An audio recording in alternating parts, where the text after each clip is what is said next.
nice introduction.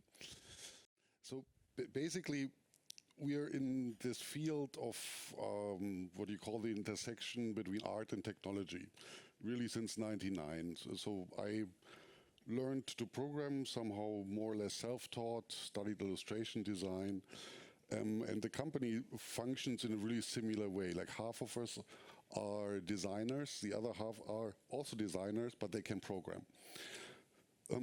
So that brings us into various fields. The title changed. Last year it was Metaverse, then you've been just sit next to the NFT and blockchain people, doesn't have anything to do with it. However, you're always on the panel talk, and now it's AI. So we went a bit through these things before. And maybe I just show some of the work in the background and keep talking, if it works. Is it working? Oh, it does something cool.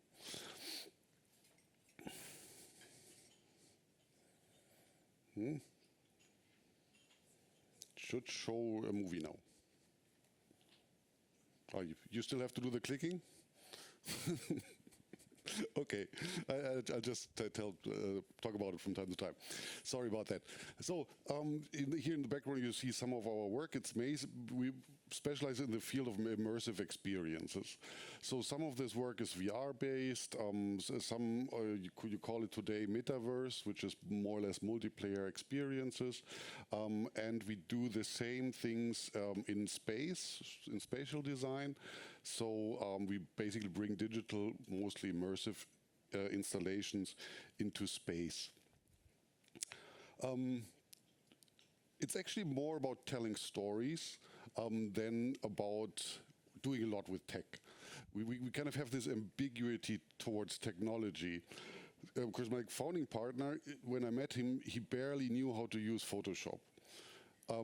But he's an amazing illustrator. So in a lot of these works, you still see textures that are hand-painted or drawn by hand.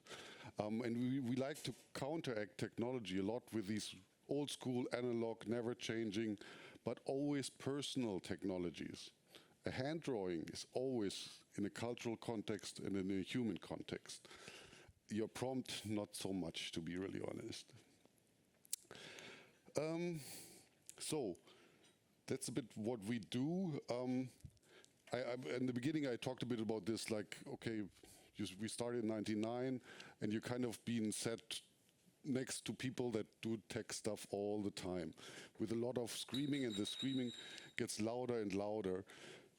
So when we met in the new economy hype, that was in '99, I met Dirk Hoffmann, my founding partner, and the company, they were like on the stock market. It was like a huge hype. They actually had like a digital avatar that was AI driven at that time. The guy was singing on MTV, looked a lot like our boss actually, which was a bit scary as well. And they didn't make any money, but once you're on the stock market, it doesn't matter as much how effective your projects are. So I'm not sure if you're aware of that, but for those that are a bit from the older generation, this thing kind of didn't work out so well. Of course, in 2000, everything was internet and made a huge bang. And it's actually not so funny. I was working at that time in the industry. I just started freelancing, and I went through all these super empty agencies with crying managing directors on it. Of course, that didn't matter like how good your business was. This bubble burst with such a loud noise that almost 90% of all the businesses crashed. So, on that note, what we do, we have 25 specialists at the moment. So we're not this like stock market company that has unlimited resources. What we try to do is kind of ride this hype cycle. There is actually something called the Gartner hype cycle. It's a psychology description of what is happening all the time. So basically you have these expectations and they go up really, really high. Like look at your LinkedIn profile, look at AI. I mean, mine is like 90% full of AI. Last year it was Metaverse. And then it somehow doesn't progress anymore, and the expectations are so much higher than what is actually happening. And then there comes this disillusionment, but after that, there comes the slope of enlightenment, and that's where the actual innovation is progressing. That's why I'm a bit like, with that in the back of our minds, we are very careful with how strongly we jump at each hype. Because if you're up there, your company probably doesn't go down fast enough, or it will hurt a lot. So we kind of try to see what is the real innovation.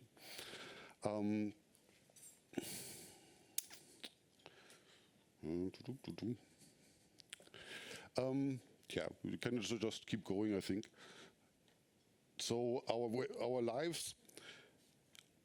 This is a bit of part about the societal impact. This is a nice picture that always shows me how technology is progressing. I'm not sure if you know this, but this is from the Pope inauguration. That was the German dude who quit, and then in 2013 there was another inauguration from exactly the same standpoint. And what you saw was, okay, we have the smartphone was invented. Thank you, Steve Jobs. And that was basically, that showed me what happened rather fast, and it's an exponential movement actually.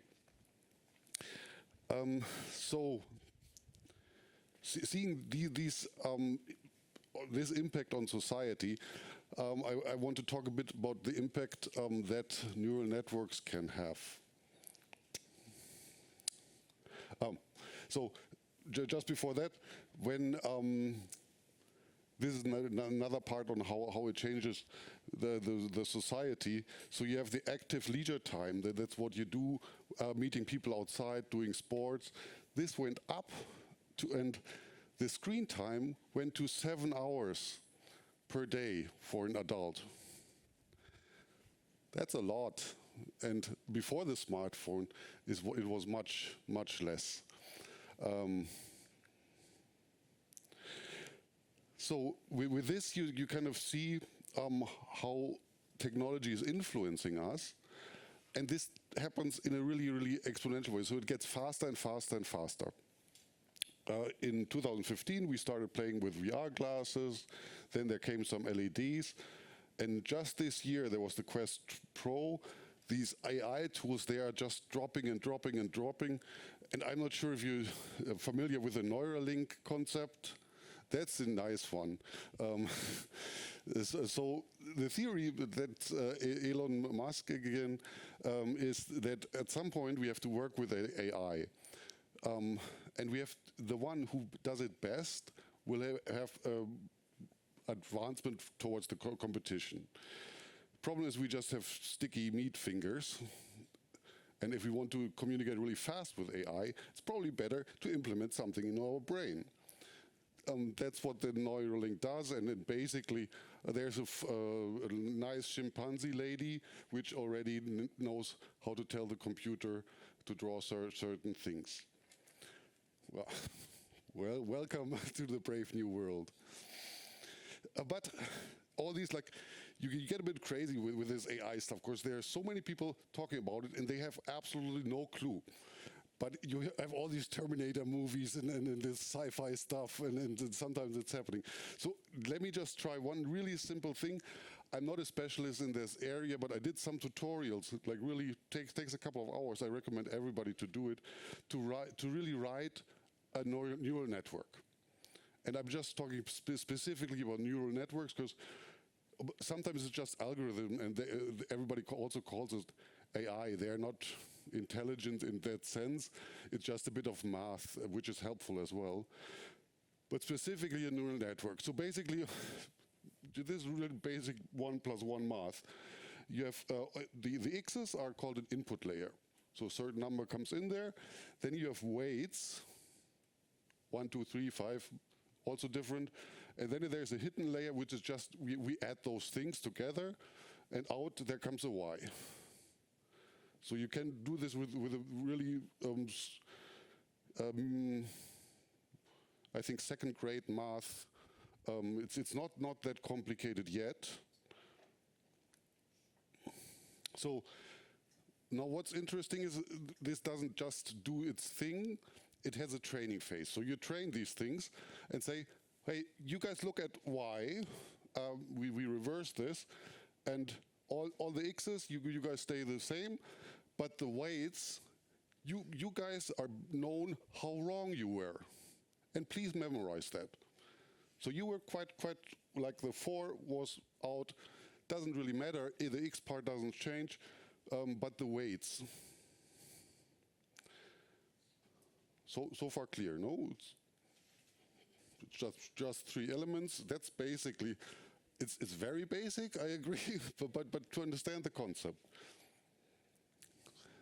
So, and now we multiply this by, let's say, 1 billion. Of course, we have really strong computers, and they all do the same. We have 1 billion X's, we have 1 billion weights, and let's go. And now the scientists are there, oh, where's my weight from there, and where's my weight from there? Ah, okay, there it is. But then these things start to run, and the people that programmed it are standing in front of this thing, 1 billion of those neurons, and yes, they are called neural networks because it's very similar how our brain functions. And at some point you're like, what the fuck, there's 1 billion things. And I programmed them, but what exactly do they do? That's the part where I am actually a bit scared. Also, everybody's like, oh, this happened before. No, there's a certain element that did not happen before.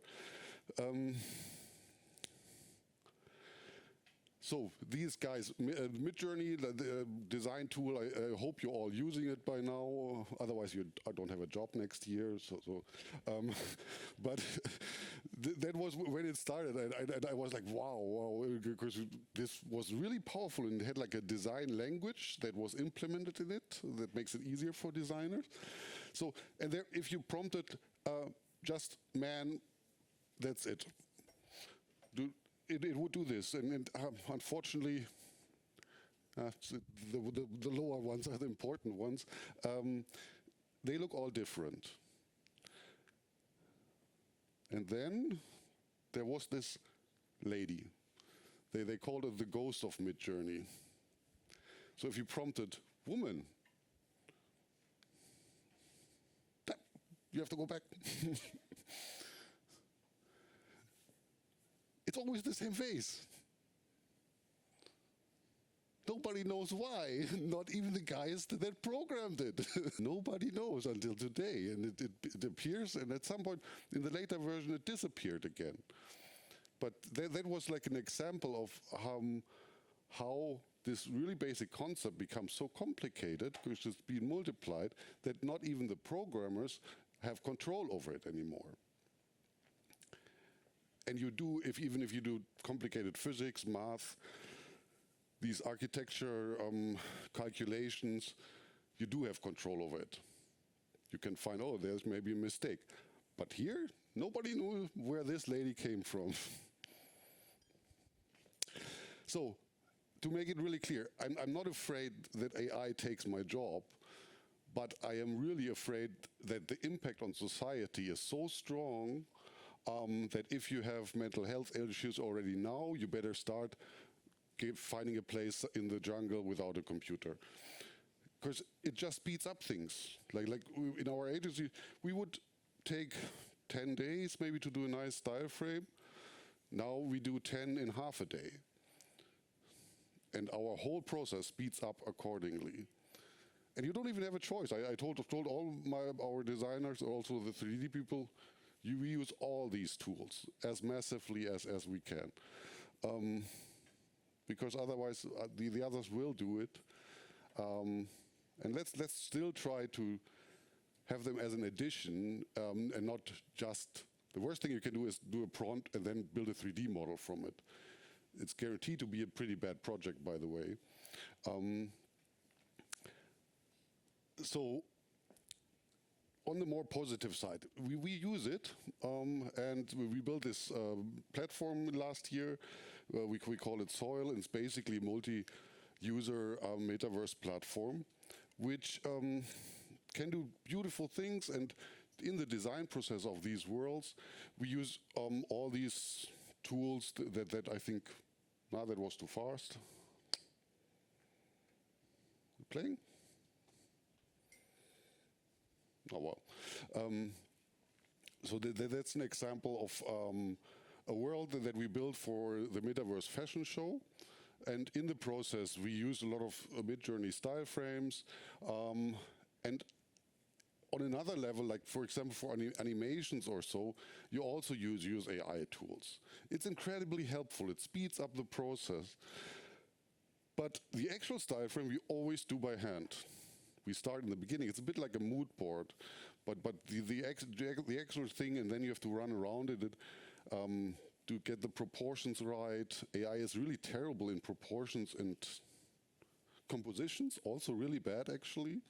However, like for first phase, it's really, really helpful, and it also makes the quality better of these projects. So the one thing where we started, and that's also something where I liked AI, was a project. So this is done with pixel streaming, which is not AI related, but also really, really new, cool technology. And the first project that we did, and I'm kind of looking very closely what AI is doing, was like a soccer game that was virtual, but it had a real world twin. So it was a bit the other way around maybe. So there was like a soccer game that happened in Wembley Stadium, and we used an AI capture system. And this was like in the beta phase, and it was not really possible before. But now, thanks to AI, there were like a bunch of cameras that analyzed the movements. And these little neural networks with a billion things, they had seen all the movements before. So from a distance, they could calculate a 3D model that was actually then the same as in the real world. So what we basically did was that we copied the real football game, and you could walk with your avatar next to all these players, which I think it still takes a bit of time, but when IA is there, that you do it in real time, that's a new way of watching sports. And that can be actually quite entertaining, maybe simply an additional technology. So, thank you so much. Was a bit of a rant, but I thought somebody has to be negative about these things as well. It was a pleasure.